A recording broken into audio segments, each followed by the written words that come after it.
Yesu ashimwe mwebwe akurikiye muri wowe TV muri kumwe nanjye NGD. Nanjye kubasuhuza mu izina rya Yesu duhurira kuri uyu muyoboro wa muri wowe TV. Uko twabisezeranye rero, reka dutangire dusenga Imana, hanyuma dusome ijambo ry'Imana muri Bibiliya yera duhereye mu gitabo. Mana, turagushimiye kuri Imana igira neza, tugushimiye urukundo rwawe n'imbabazi tugirira, tugushimiye gukomera kwawe, icyubahiro n'ikibi cyawe. Tugushimiye uyu mwanya nanone uduhaye wo gusoma ijambo ryawe ryera. Umwuka wawe wera yururuka bane natwe, kandi buri wese abe mu ruhande rwe, utuyobore. Mwami Imana, ukomeze kudushyigikira muri byose, mu izina rya Yesu Kristo umwami wacu. Yesu tubisabye, amen. Itangiriro igice cya 12. Uwiteka yohereza Aburamu i Kanani.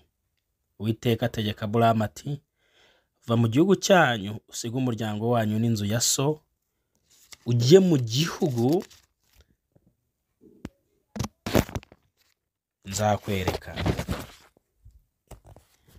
Nzaguhindura ubwoko bukomeye, nzaguha umugisha, nzogeza izina ryawe, uzaba umugisha.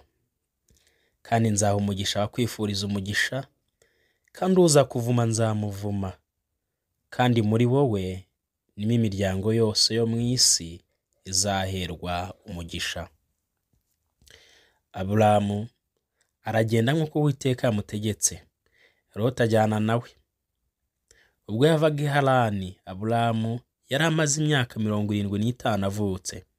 Aburamu ajyana na Sarayi umugore we, na Loti umuhungu wabo,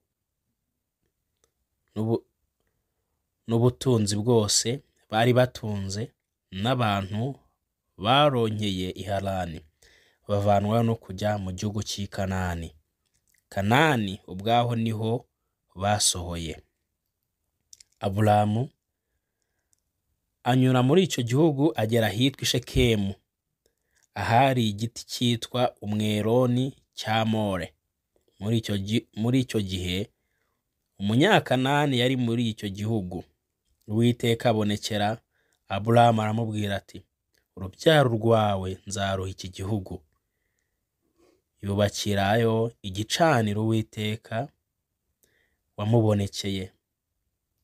Avayo ajya ku musozi w'iruhande rw'iburasirazuba rw'i Beteli, abamba ihema rye.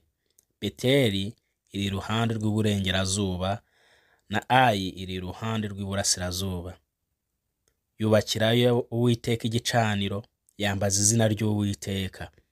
Aburamu akomeza kugenda yerekeje i Negebu. Aburamu na Sarayi bajya muri Egiputa.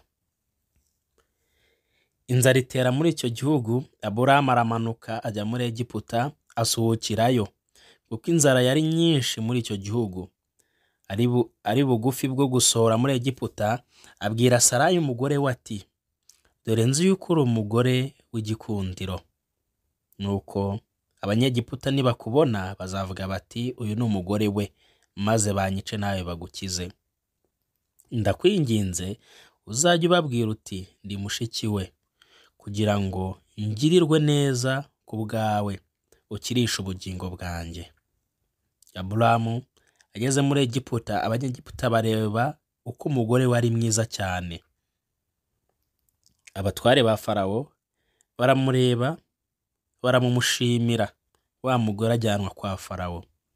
Agirira Aburamu neza ku bwa Sarayi, kandi yari afite intama n'inka n'indogobe z'ingabo, n'abagaragu n'abaja n'indogobe z'ingore n'ingamiya.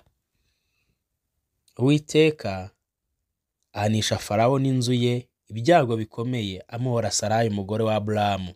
Farawo ahamagaza Aburamu aramubaza ati, icyo wangiriye iki ni iki, ko kutambwira yuko ari umugore wawe? Niki cyatumye umbwira ko ari mushiki wawe, nanjye nkamwenda nkamugira umugore wanjye? nuko nguyu umugore wawe mujyane wigendere. Farawo amuha abantu bo kumuherekeza, bamuherekezanya n'umugore we n'ibyo yari afite byose. Iryo ni ijambo ry'Imana.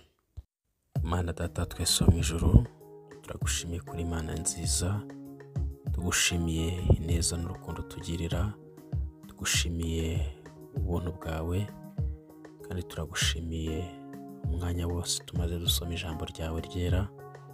Wakoze kubana natwe, kandi Mwami Imana ubwami bwawe bwamamare mu izina ryawe Yesu Kristo.